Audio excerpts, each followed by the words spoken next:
Well, hello everyone. It's been has it been a week exactly? It's been less than a week. It's Friday. Or it's Thursday right now. No, We were yeah, we here were on Thursday because Friday.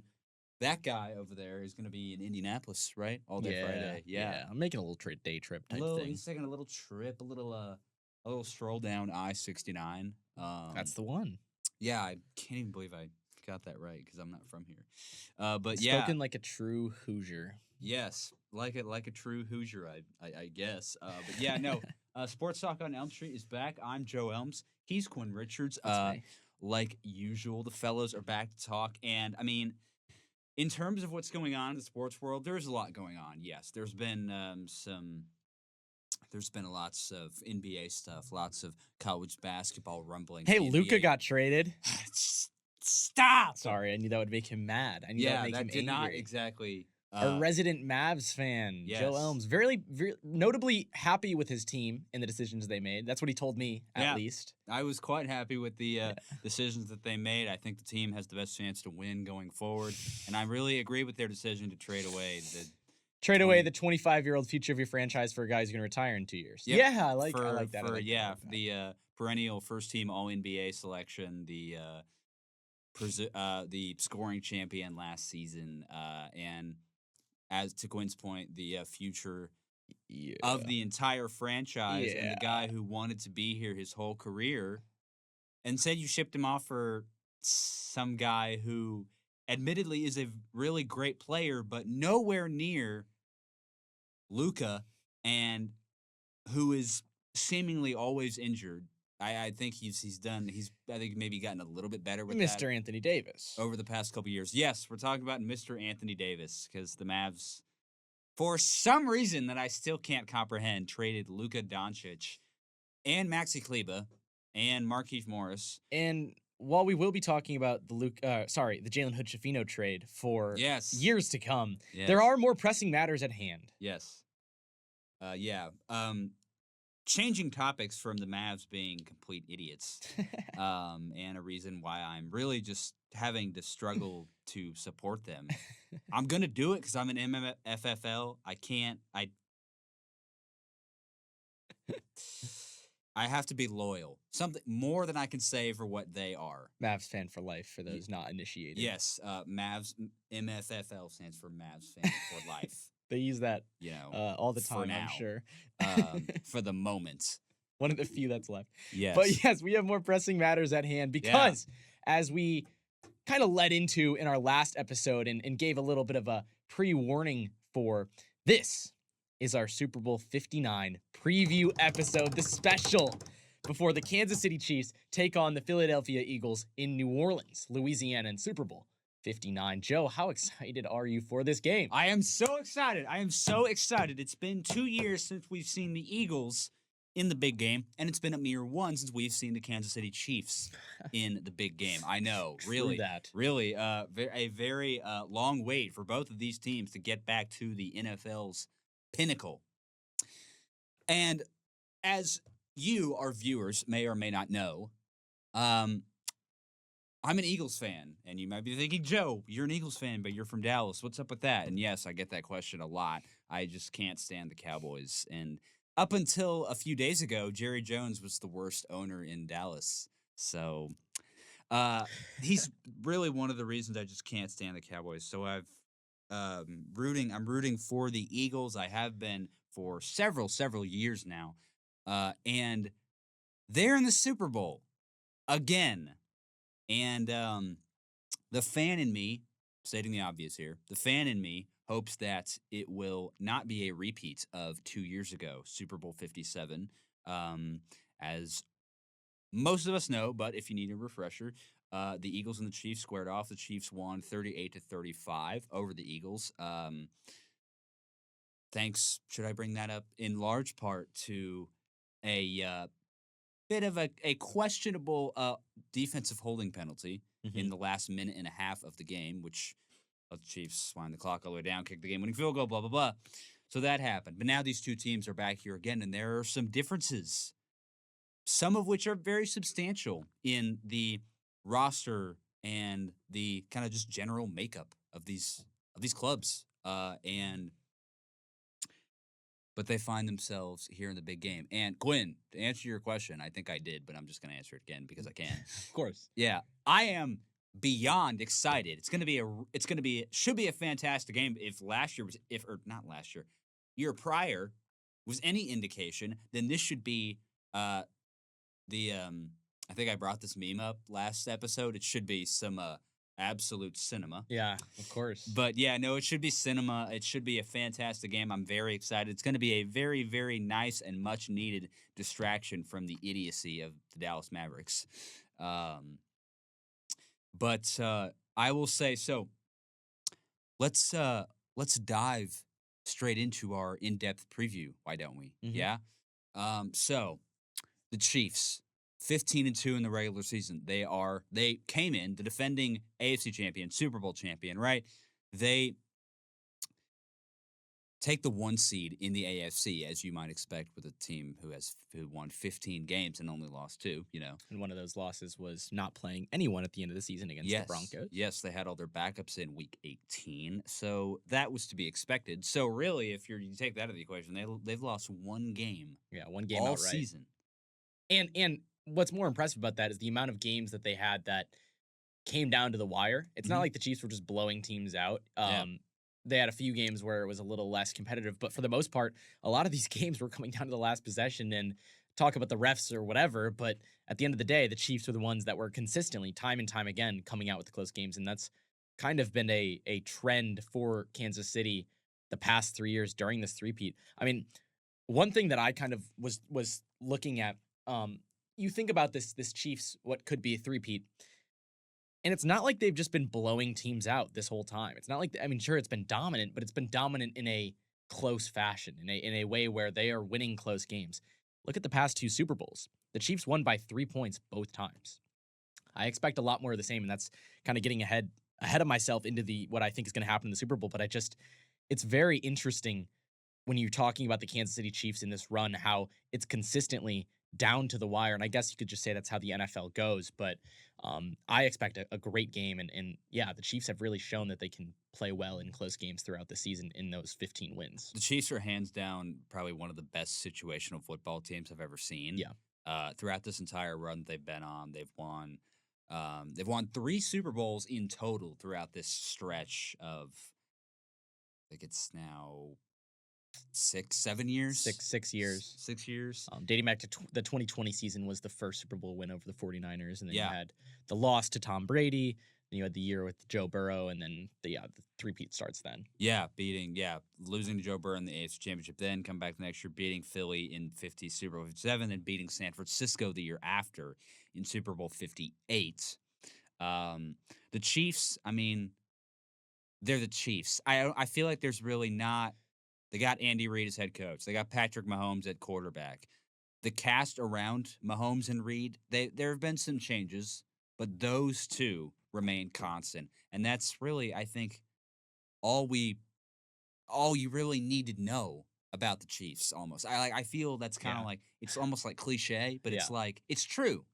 And as long as they got Mahomes and Reid, they got a chance to beat anybody. They are, as many have put it over the past year or so in change, inevitable. So that's the Chiefs. The Eagles, on the other hand, switching conferences, the NFC's representative, the Philadelphia Eagles, they were in this position just 2 years ago. And between now and then, losing the Super Bowl 57 to the Chiefs by a mere 3 points. Going into the next year, they start off 10-1. Then they endure an absolutely historic collapse to end the season. And I will say, like, as I watched that team all year, there were, like, just all that talent that they had on that roster were hiding some serious flaws. So they collapsed down the stretch in 2023. They end up losing, not just losing, getting destroyed by Tampa Bay in the wild card round of the playoffs. And they promptly fire the offensive coordinator, defensive coordinator, Brian Johnson, Sean Desai. Matt Patricia's contract conveniently expired at the end of the at the end of that season. So he was obviously not brought back into the fold. And now 2024 begins. Head coach Nick Sirianni still here, still there. Kellen Moore is the offensive coordinator now, and Vic Fangio is the defensive coordinator now. So this 2024 team, it's kind of like the way I saw it was like, oh, we'll leave 2023 in the past. It's a fresh start, a clean slate, right? There's a lot of new in this, in this team, in this system, in this building, at the NovaCare complex. Good old restart. Yeah, I can't believe I know that. It will shock you how much I know about the Eagles. Anyway, so they start off up and down. They start off 2-2, right? That loss to Tampa Bay in Week 4 at Raymond James Stadium, that very same stadium where they were crushed last year at the playoffs. There were lots of questions surrounding this team after that 2-2 start, and rightfully so. People were calling for Sirianni to be fired. It was like an extension of the way 2023 ended. Fans were calling for Sirianni to be fired. Fans were concerned about Jalen Hurts, the way he was turning the ball over. They were throwing the ball too much. Why wouldn't they run the ball when they had just signed one of the best running backs in football in Saquon Barkley? We'll get to him more in a second because he deserves his own segment. We'll get to him in a second. But the question was, why are you throwing the ball so much when you got Saquon Barkley just sitting back there? And then the bye week is Week 5. And then something changed in an absolutely massive way. I can't really overstate how drastically just the switch just flipped after that bye week. So they beat the Browns in Week 6. It's like they only beat them by 4. The Browns are one of the worst teams in football. It's not super convincing.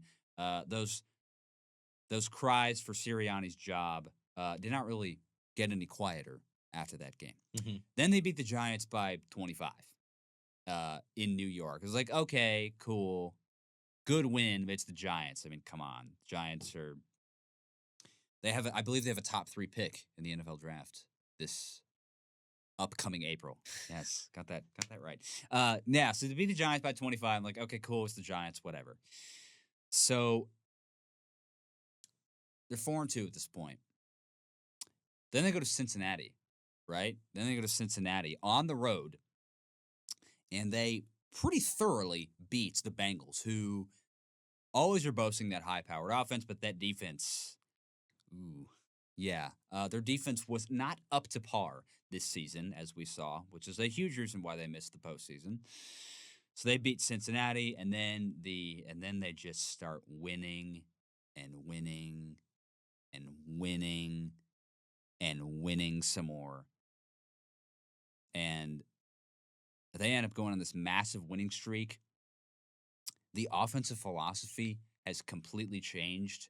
Their running game finally gonna use Saquon up to his highest potential. They're using Saquon like nobody's business. He is just dominating defense. He is proving why he was the signing of free agency this past March. The Eagles started 12, I wish they started 12-2. I wish. They started 2-2. Maybe in Madden. Started 2-2, finished the year 12-1, and the key difference in that entire streak was they ran the ball. Yeah. They ran the ball. And the only time they lost is when Jalen Hurts got a concussion, right? He got a concussion 11 plays into that. I know exactly.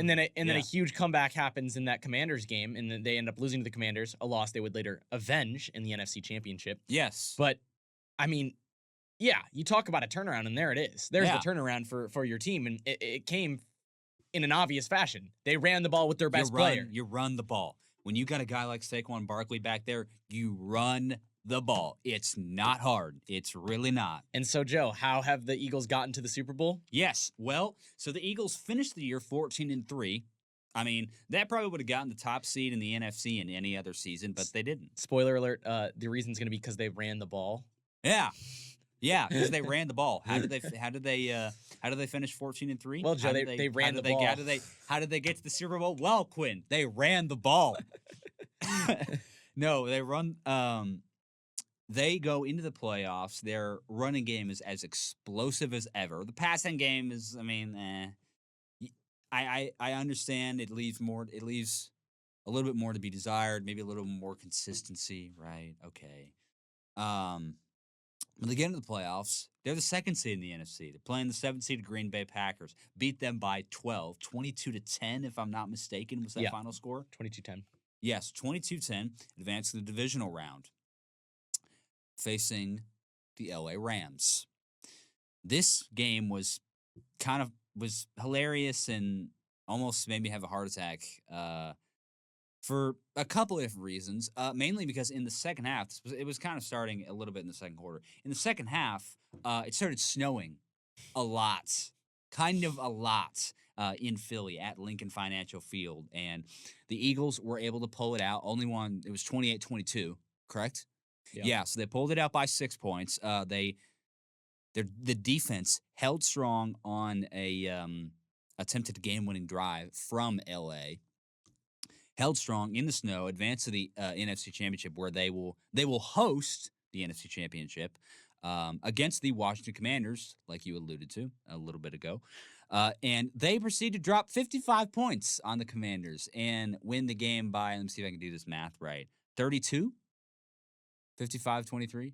Yeah, that's right. Yes, math. You always were a mathematician. Oh, definitely. Yes, absolutely. I was on. always great at math. That was Come on. Yeah. So they win the NFC Championship game by 32 points. How about that? And that, my friend, takes us to what we're talking about today, the Super Bowl. Yes. Oh, woo! Get out the chicken wings, the pizza, pizza, the potentially the alcoholic drinks. Maybe we're not allowed to talk about that. Only you are.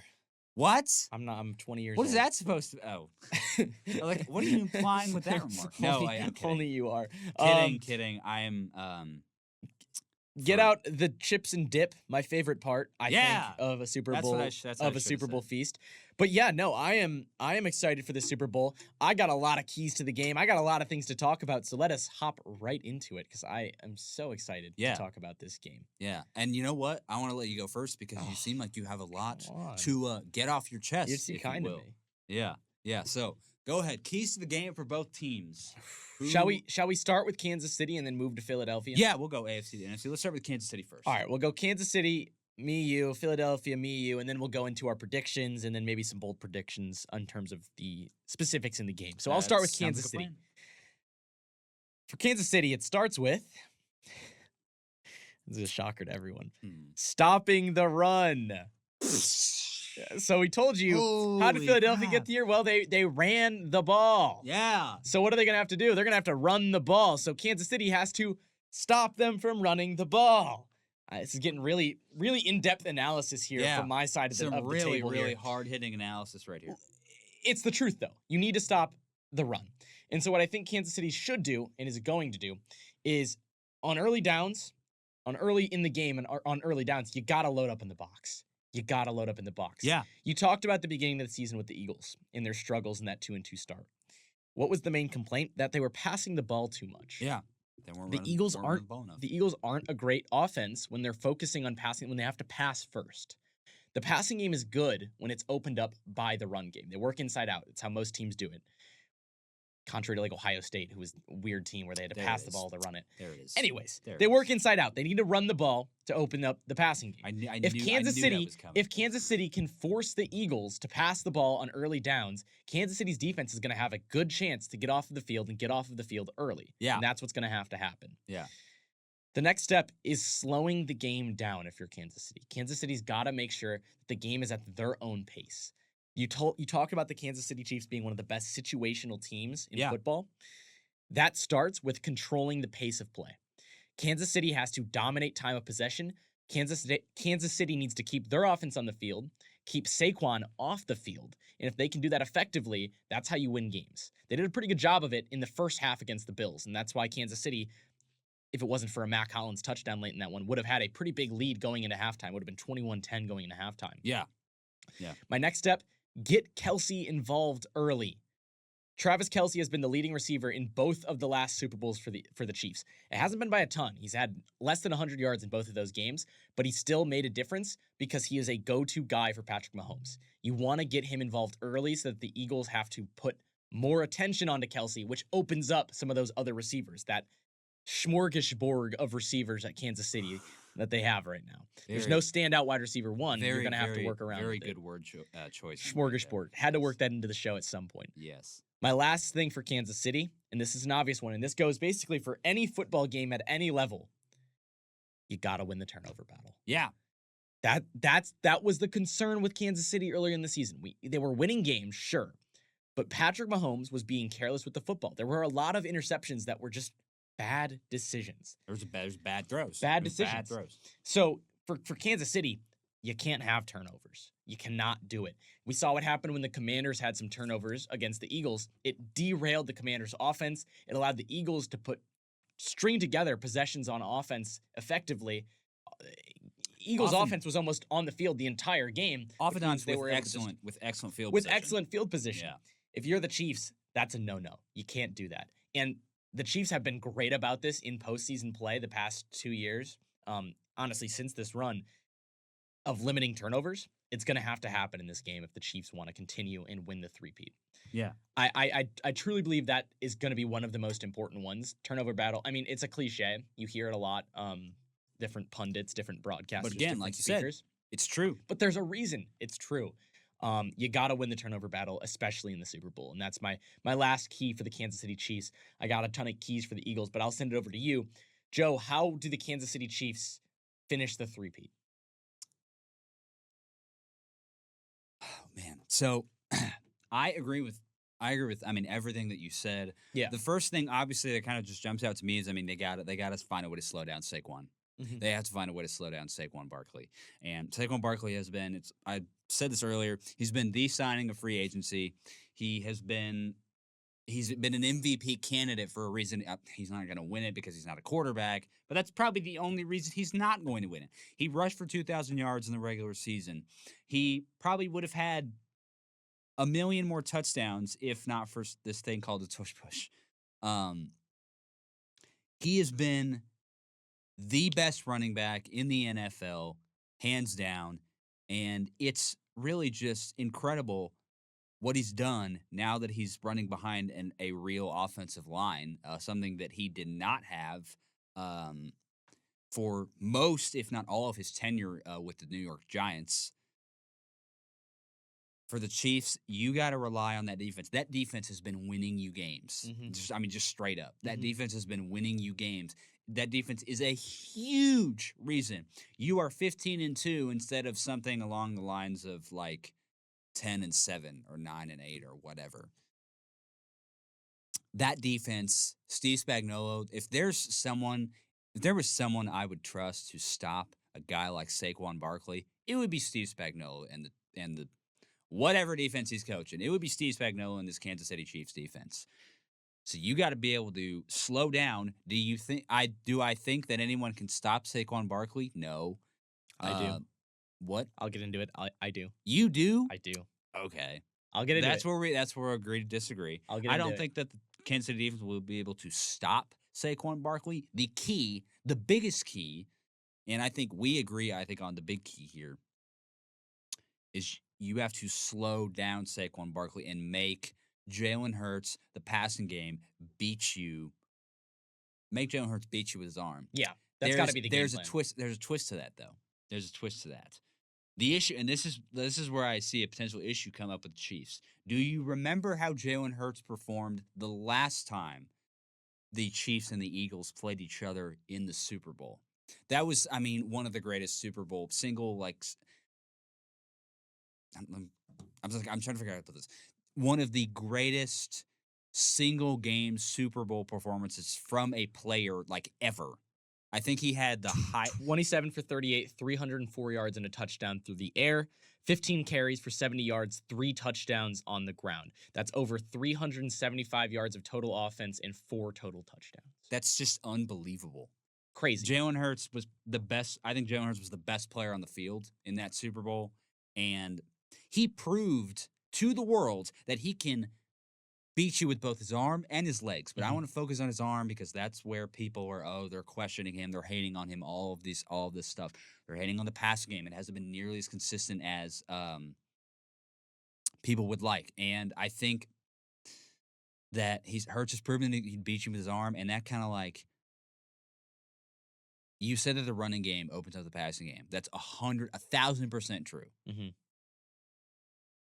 But I mean, I think Jalen Hurts has proven that he can beat you with his arm. I mean, I think a lot of this is dependent on offensive play calling. We'll get a little bit into that in a second. I think while Hurts and the rest of this offense has so much natural God-given talent, so much of that, I think offensive coordinator Kellen Moore is going to have to call the game of his freaking life. Because all this stuff has been going around like, oh, he's gonna take the Saints job, all this stuff. He is going to have to call the game of his life on Sunday. I think he can do it. I think he is a very good offensive coordinator. I know some people will agree and some people will pretty strongly disagree. I think Kellen Moore is quite a good offensive coordinator. He is a massive upgrade over whatever was going on last season. I don't know if he's better than Shane Steichen. I think Steichen, I mean, that offensive scheme was, oh man, it was so good. I think Moore is much closer to that level, that Shane Steichen level that we saw in 2022. He is just miles better than whatever was going on last season. And I think a big key, I guess the battle that not maybe enough people are talking about. It's going to be Kellen Moore versus Steve Spagnuolo. And I think vice versa, right? Andy Reid against Vic Fangio, but we'll talk about that more in a second. Yeah. But I guess for the Chiefs, it's like you have to slow down Saquon Barkley. Not a unit I would trust more than Steve Spagnuolo and his defense to accomplish that task, if you will. And you got to make the Eagles offense, you got to make them uncomfortable. Something that is very difficult to do. But again, if there's a unit there's no unit I would trust to do that more than Steve Spagnuolo in this Kansas City defense. So I think they are more than capable of doing that. If they can make this Eagles offense uncomfortable, then they shouldn't. I think it'd be pretty easy for them to accomplish the three-peats. The three-peat. Yeah. That's those are my keys. I don't know. Feels like you're slowly realizing something. I don't know. No, it's just like if that's what I'm reading from you. I said a lot of words, and I was hoping I was getting my point across. Yeah, I guess, no, I get what you're saying. Is all I'm saying. But I think we're gonna differ on our predictions here. Spoiler alert. Yeah, no. But let's first, before we do that, shall we get to the keys for Philadelphia now? Yes, let's do that. For Philadelphia, I got a few things here. Yeah. And these are gonna be kind of similar to obviously Kansas City. It's just gonna be the opposite in some ways. First and foremost, Philadelphia, you got to prove that you can pass the ball early on. Yeah. Right. Kansas City is going to come out in, a 3-4 set, a 4-4 set. They're going to load the box. Mm-hmm. What you got to do is you got to prove that you can pass the ball. And what that does is if you can show that you can if Jalen Hurts can show he can get the ball out consistently, pick up first downs through the air early, that's going to force Kansas City to get into a nickel package, a dime package, start to take those guys that are in the box, put them out on receivers. That opens up the field for Saquon Barkley. Yeah. If you open up the field for Saquon Barkley, you see me grinning over here. Saquon Barkley's going to use the whole field. Yeah. I'll tell you that Yeah. much. So that's the key for for Philadelphia is opening up the field. Yeah. If Kansas City allows that, code red. Next up for the Philadelphia defense, you got to keep Mahomes in the pocket. Yeah. If you watched some of these playoff games, and especially in the situational football that Kansas City likes to play, I don't know if there's anything more. I don't know if I want to say underrated because people know it happens, but surprising, I guess, than Mahomes just every single time when Mahomes is able to, if he escapes the pocket, he's just so deadly. He'll make a throw. He finds a way to just. It seems like it's like you were saying, like every single time he just finds some way to get out of trouble, get out of harm's way, and turn whatever into a positive game. And I was watching that Bills game. And he's one of those guys where when he takes off and he starts getting downfield, Mahomes on a scramble, you're almost like, where is everyone? Like, where's the defense? And generally the reason the defense isn't there is because they're so afraid of Mahomes' arm talent, of what he can do once he gets outside of the pocket. There's no one containing him. There's no one there to spy him. They're all just so concerned. So Mahomes has the easiest 8-yard and then a slide of his life. You know what I mean? Yeah. you got to keep Mahomes in the pocket. I talked about earlier how he had made some mistakes early on this season. A lot of those times, if you go back and look at him, it was because he was in the pocket trying to do too much with his arm. Yeah. That is your key for Philadelphia on defense. You got to keep Mahomes in the pocket. And if you're forcing Mahomes to stay in the pocket, there's a chance he makes some of those mistakes. Now, you got to cover the guys. You got to cover Kelsey. You got to cover that smorgasbord of receivers. But Again, but it two for starts two. with keeping Mahomes in the pocket. My last one is kind of a twofold here. Yeah. Know that anyone can beat you. Be ready for anything. Know that anyone can beat you. Be ready for anything. You might be like, what does that mean, Quinn? That could mean literally anything. And yes, it could. Firstly, know that anyone can beat you. When's the last time the Chiefs had a true wide receiver one? It's been a while. been a while. I think Rashee Rice was growing into that role, and then He's not there. And then Patrick Mahomes destroyed his knee. Remember that? Look, in week 4, and now he's out for the year. every single time the Chiefs are, the past 2 seasons, every single time, the Chiefs have some random guy, some random receiver who steps up and makes a big play. We saw it, literally, we saw it in 2 separate instances in Super Bowl 57. Kadarius Toney, number 1, with that huge punt return, and then the touchdown catch. Or I'll say 3 instances. Sky Moore, right, with the big touchdown catch that I believe put him up 8. And then Juju Smith-Schuster, who just absolutely, it was I believe it was the Chiefs' maybe second to last offensive drive, who I think had 3 or 4 catches by himself. He finished with 7 catches for 53 yards. Yeah, there you go. It's just across the board. And it's not because necessarily the receivers are all that, great. What it is that Mahomes, we talked about it, the arm talent. There's a reason that all these defenders are afraid of what Mahomes can do. It's because when he gets out of the pocket, he can make plays. And it can be anyone across the board that can be on the receiving end of it.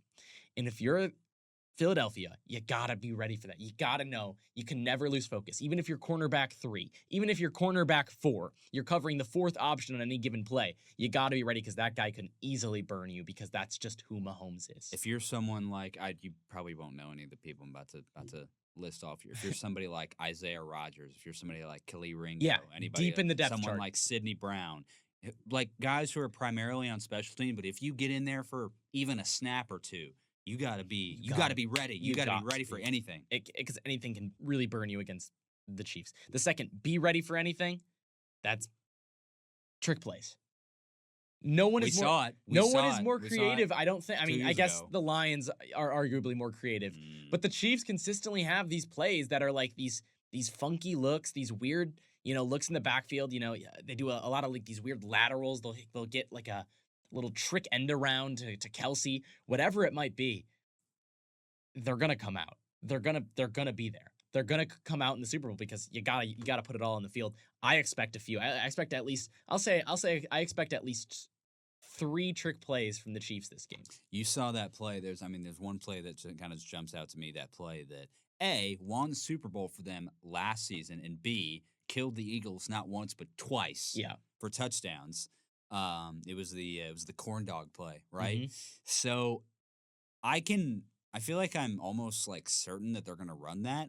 And the Eagles, they need to be ready for stuff like that. Now, not that. Obviously that play specifically, right? But because it's been so lethal for, in clutch situations, let's say.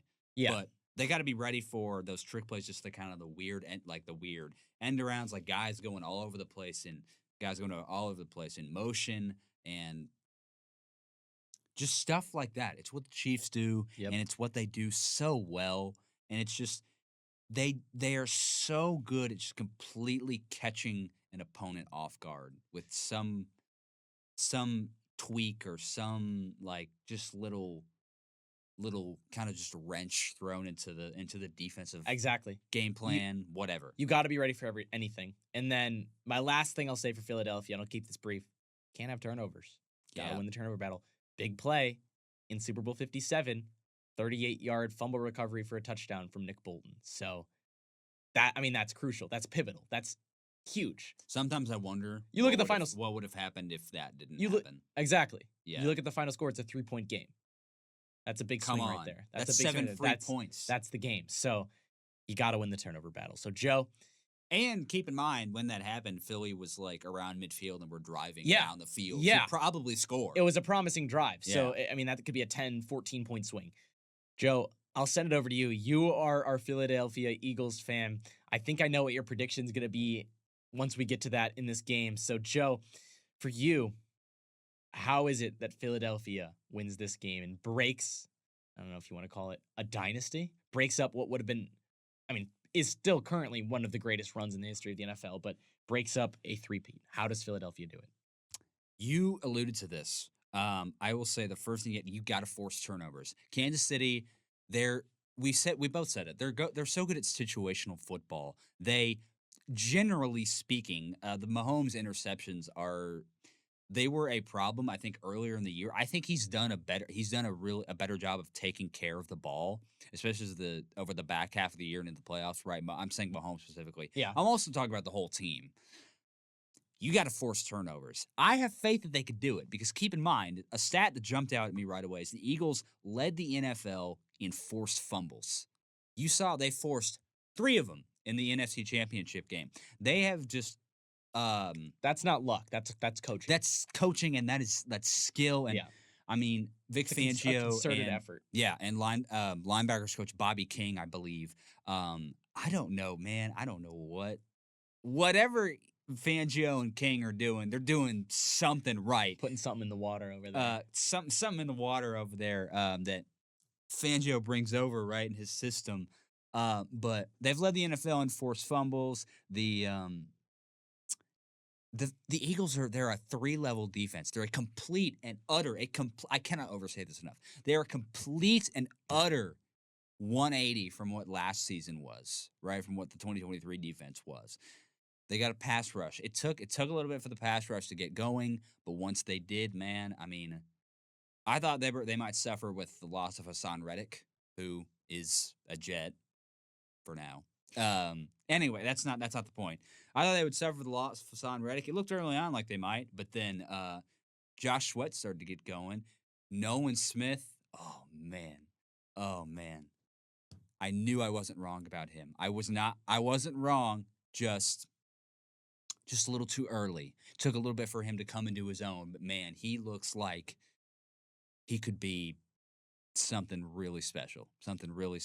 And there's this guy that the defensive tackle. I don't know if you've heard of him. His name is he's a real game wrecker. His name is Jalen Carter.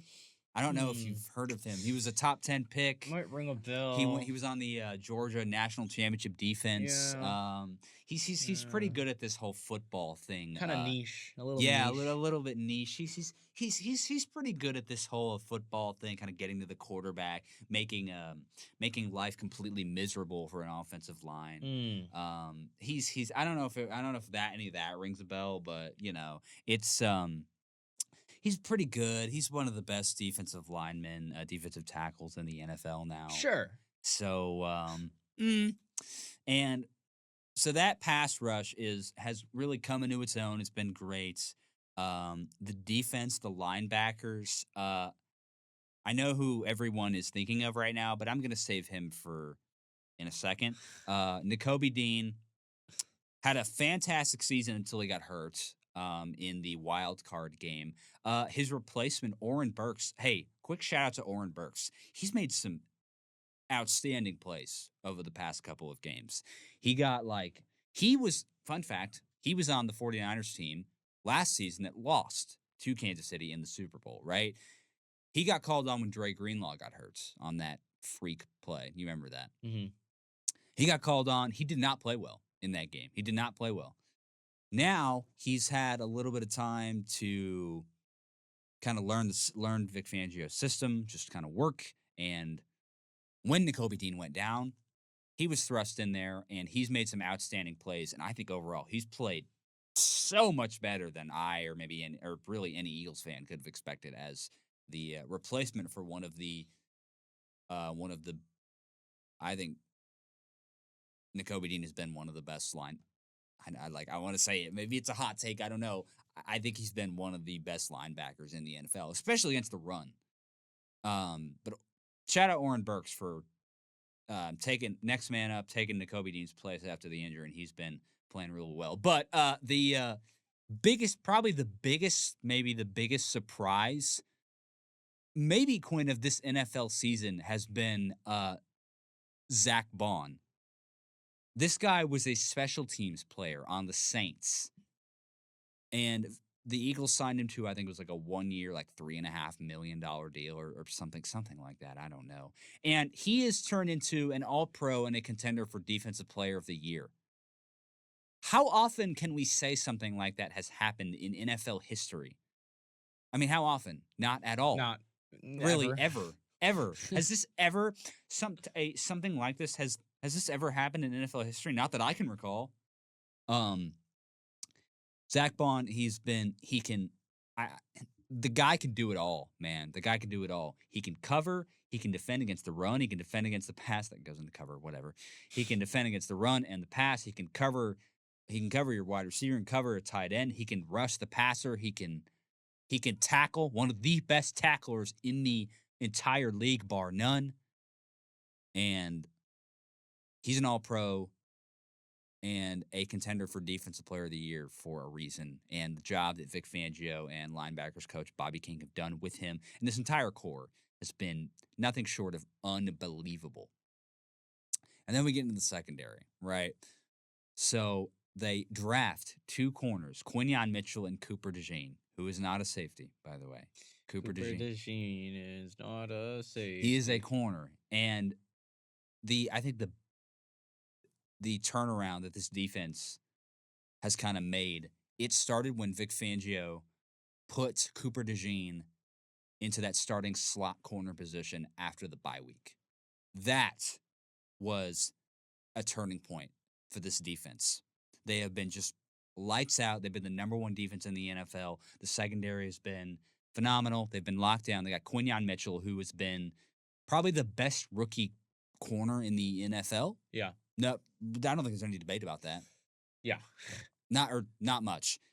Cooper DeJean has been excellent in his own rights. Mm-hmm. They got Reed Blankenship back there at safety, who has a knack for making some incredibly timely interceptions. My boy right there. Yeah, Reed and Cooper. Very, very exciting. They're BFFs. Yeah. Yeah, they are BFFs. And as for the other safety position, a familiar face has made his way back to Philadelphia after he led the league in interceptions in 2022 when the Eagles went to Super Bowl 57. Then signed with Detroit for 2023. Made a run to the NFC Championship. He's made 3 straight NFC Championships. How crazy is that? Maybe could have been 3 straight Super Bowls, but that's a topic for another day. Yes, you know who I'm talking about, Quinn. C.J. Gardner-Johnson. That's the one. Yeah, signed a 3-year, I believe, $33 million contract. Shout out Detroit Lions. Yes, to return to Philadelphia, spending that last season in Detroit. He was injured for most of the year when he was in Detroit. I think it was a torn pec. Yeah. I don't know. Something like that. Yeah, he came back for the postseason, missed most of the regular season. He was, you're a resident Lions fan. I thought he was okay. Yeah. Wasn't super mad that he left. Yeah. He comes back to Philadelphia, claims that he never wanted to leave, which I'm like, okay. But he's been back. He had a kind of an up and down start to the year, but since, I keep saying since the bye week, but it's been true. Since that week 5 bye week, he's been, I think, one of the best safeties in the league. He's been great, and he was awesome, especially as the season kind of approached its conclusion and into the playoffs. He's been absolutely spectacular. That whole defense has just been phenomenal, and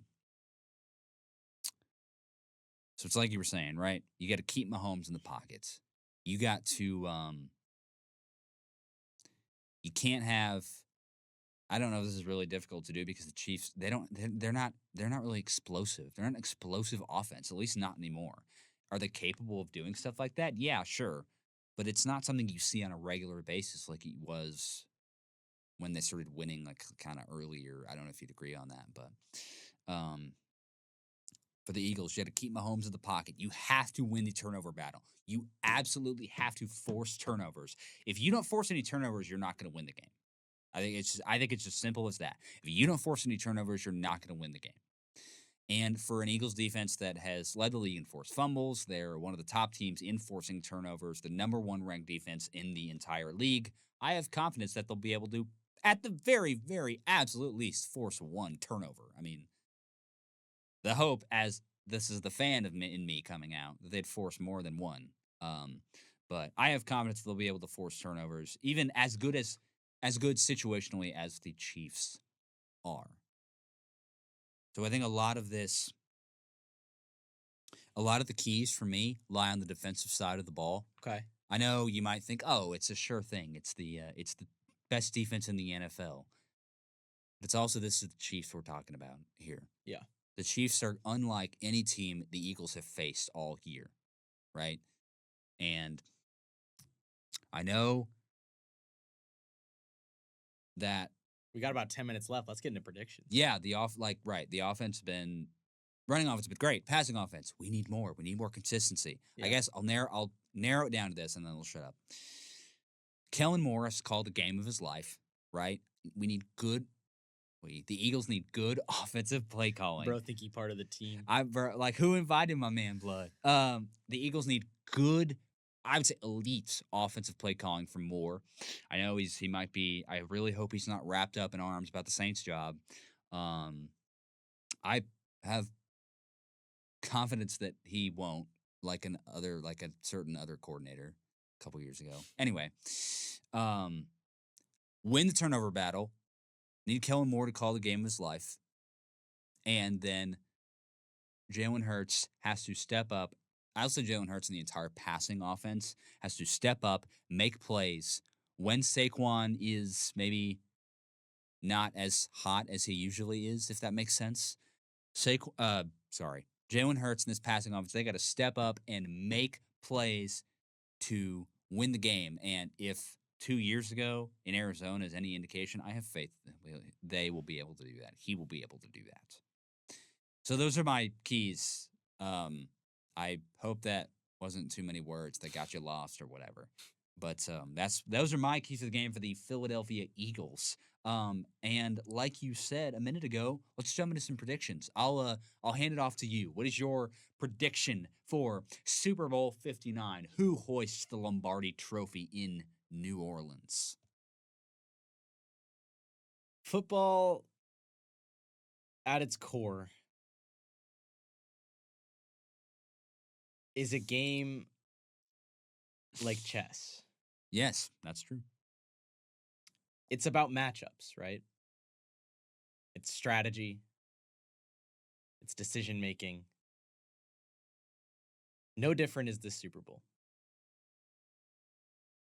Joe, last week or 2 weeks ago, when it was the conference championships, I picked the Bills to win, and you picked the Chiefs. And you said, Quinn, there's a simple reason. It's because I don't bet against the Chiefs in the playoffs. Just don't. I think you're going to today. Wow. But I've learned from my mistake. I'm taking the Chiefs 31-24. And let me get into my chess analogy. Yeah. I'm going to look at 3 pieces. Number 1, your rook. In chess, what a rook can do is it can go all the way down the board, right? It can go all the way down. It can make big plays. I see where you're going with this. This is good. The rook, Devontae Smith. Oh, that's not what okay. I guess I took it too literally. Okay. Devontae Smith is the rook. Against a rook, you need a counter. The Chiefs have it. Trent McDuffie. I think Trent McDuffie is a good enough corner to slow down Devontae Smith. Who's going to guard A.J. Brown? I think Trent McDuffie is good enough to slow down Devontae Smith. All right.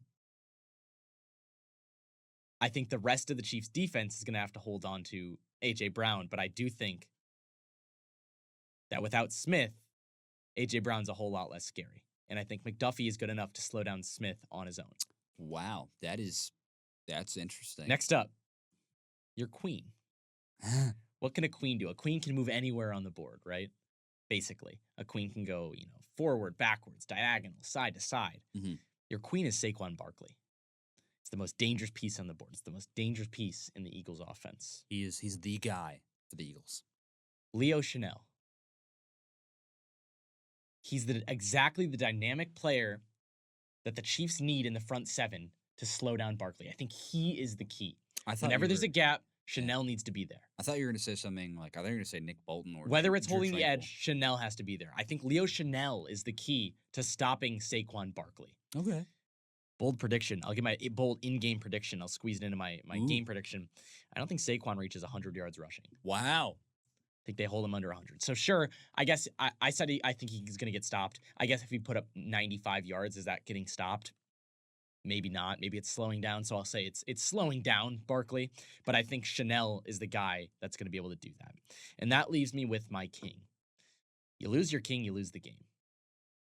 For the Eagles, if it wasn't for him, it wouldn't have even been a game last Super Bowl in Super Bowl 57, I guess 2 Super Bowls ago. Your king is Jalen Hurts. That is where Nick Bolton comes in. Nick Bolton led all of the Chiefs players in tackles in Super Bowl 57. He had 9 tackles that game. He was the one that scored that touchdown. That was a pivotal moment. That was kind of a momentum changer in that game. I think Nick Bolton is your guy that keeps an eye on Hurts and slows him down. So with McDuffie, Chanel, and Bolton, I think those 3 are the exact counters that the Eagles need to slow down the Chiefs enough. To slow down the Eagles enough to come out with the Chiefs need to slow down the Eagles. I'm going to pick the Chiefs, Joe. Yeah. 28-21. Give me the Chiefs completing the three-peat. One of the greatest dynasty runs. Arguably the greatest dynasty run in the history of the NFL. Yeah. I completely understand, completely see where you're coming from. And I'm not going to like, I guess, beat around the bush or anything like that, mostly because we don't have time for it. But I'm going to agree with you. I'm going to take the Chiefs. Yeah. Are you serious? Yes. I thought this was a joke. When is the punchline? I said it. I've been saying it, and I said it. I think both. You told me a day ago you thought the Eagles were going to win. Really? Yeah. I did? Well, I'm a fickle man. That's not, I don't know if that's true. Is this some sort of psychology thing? Like you think if you pick the Chiefs, the Eagles will win? Maybe it's a reverse jinx. Or do we just say regular jinx? Regular jinx. Maybe it's a jinx. Who knows? Maybe it's like a reverse psychology thing, like you said. I don't know, man. I just can't. It's what I'm saying, what I've been saying, and I'm going to say it again. If the past few years in the NFL have taught me anything, I cannot bring myself to bet against Andy Reid and Patrick Mahomes and the Kansas City Chiefs. I think the Eagles are going to keep it close. I think it's going to be a great game. I think it's going to be. I'm at a loss for words right I know. I know, and the Eagles are my team, and they will be till the end of time, or until I die, whatever. That's dark. Yeah. It's going to be super close. I think the Chiefs are going to pull it out, and I think they are going to secure the three-peats. And since we have like 2 minutes left, I will do my bold prediction. It'll be on the other side, though. It will be on the other side. I'll say that. I think Jalen Hurts. I don't know if this is bold. You can be the judge of that, but I'm just going to say it. I think Jalen Hurts will throw for over 250 yards and 2 touchdowns. I don't know if that's bold or not. Can you make it 300? If it's 300, I thought about that, but then I'm like, maybe that's too spicy. Hey, be spicy. 300. Fine, 300 yards, 2 touchdowns. Saquon has a good game, but not great. I think he goes over 90, but is short of 100 yards. Okay, so you're with me. Yeah. His line, I think, on like for props is like 130, I think, which is absurd for a Super Bowl, but yeah. Yeah. I do not think he will run for that many yards. No. Very happy to be wrong as a fan, but I don't think that's going to happen. But I think the Chiefs win. God, it brings me so much pain. Yeah, I can tell. I can't. The fan in me, jinx. I'm going to jinx it. You're hoping. This is how this is going to go. The Chiefs are going to win, and they're going to win 29-24. And I said my bold prediction to be Jalen Hurts throws for over 300 yards, 2 touchdowns, but it's just not enough. By a slim margin, but it's not enough. The Chiefs prove why they're the Chiefs and why they are the gold standard in football. Heck, maybe even in general. sports. Yeah. Just in general. I think I think of all major sports, they have the best winning percentage. All American major sports over the past decade, they have the best winning percentage, and it's by a wide margin. That's wild. I can't even lie to you. That's wild. Yeah. But I'm going to say the Chiefs win by 5 points, 29-24, and they will host the Lombardi Trophy in New Orleans. And they'll hoist that baby for the third straight year and officially clinch the three-peats. And with that, that's going to be our show, ladies and gentlemen. That is our official Super Bowl 59 preview. That'll do it. It feels like on that bombshell, it's time to end. You know what I mean? Like, you thought I was going to pick my team all the way through. Pick the Eagles. For the past hour, I thought you were picking the Philadelphia Eagles. I am shocked still. I think I'm at a loss for words. I was thinking about this going into recording, right? Did you have your mind made up before you sat here? No. I was thinking about it. I was like, I don't even I could know. see the gears turning as you were talking. You're like, Yeah. maybe the Chiefs are gonna win this. That's what I'm saying. That's what I'm saying. That's why I went with the pick that I did. Wow. So that's why I did what I did, and that's going to be our show. That's our Super Bowl preview, and this episode will be up soon on Spotify and YouTube, wherever you get your podcasts. We got some big things cooking in the future, in the works, so stay tuned for future episodes. But until that point, go ahead, host a Super Bowl party, have Yeah. your friends over, watch the game, eat a lot of food, enjoy the commercials. drink some good drinks. What was it, Beyonce we got at halftime? Is it Kendrick Lamar? Yeah, I think it's Kendrick Lamar. I don't know where I got Beyonce. Nah, it's whatever. Hey, if she shows up, I told you so. Yeah, if she makes a surprise appearance, then Quinn Richards was the first guy on it. But yeah, I don't. What do you think about the halftime? I don't care for the halftime. Hit or miss. Prince's was iconic. That was Minneapolis, where he's from, in the rain, singing "Purple Rain." Well, it was all set up for that. You had what? It was U2 after 9/11. U2 was That was always good. I don't know. I don't know. I'm not against them. I've never really cared for the halftime. I'll show, say one thing. I'll say one thing about Yeah. halftime shows to finish this off. We're getting sidetracked already, but I will always hold the impression, and part of this is because of halftime shows. Super Bowls need to be played on the East Coast, or at least in Central Time Zone. I can't have a Super Bowl halftime show when it's light outside. on the East Coast, but on Central Time Zone. Eastern Time Zone or Central Time Zone. I said, or at least on Central Time Zone. It has to be dark. It has to be dark. I think this one in New Orleans should be dark by the time. There should be no lights in the stadium. I was very annoyed when they were in LA and it was like 5 p.m. and it was light out during the Super Bowl halftime show. That made me angry. I don't like that. It's got to be dark. It's got to be nighttime. The vibes are off. Vibes are off. Outside. Yeah, the vibes are just not there. I would also add I would like it to be played outside, but you can't have everything. Yeah, can't have everything. And but I mean, it's gonna be a heck of a game, guys. I can say that almost for strap yourself into your seats with 100. Is that what I sounded like? No, that's what I said. Oh. I was like, did I just give off that? Okay, whatever. Yeah, but it's going to be a great game, or should be a great game. I can say that with near 100% certainty. But yeah, go host a party. Go watch Super Bowl 59. It's the Chiefs. It's the Eagles. It's going to be great. And we're Sports Talk on Elm Street. Are you all right over there? Are you gonna pass out? What are you doing? Laughing. Are you gonna just cut it off?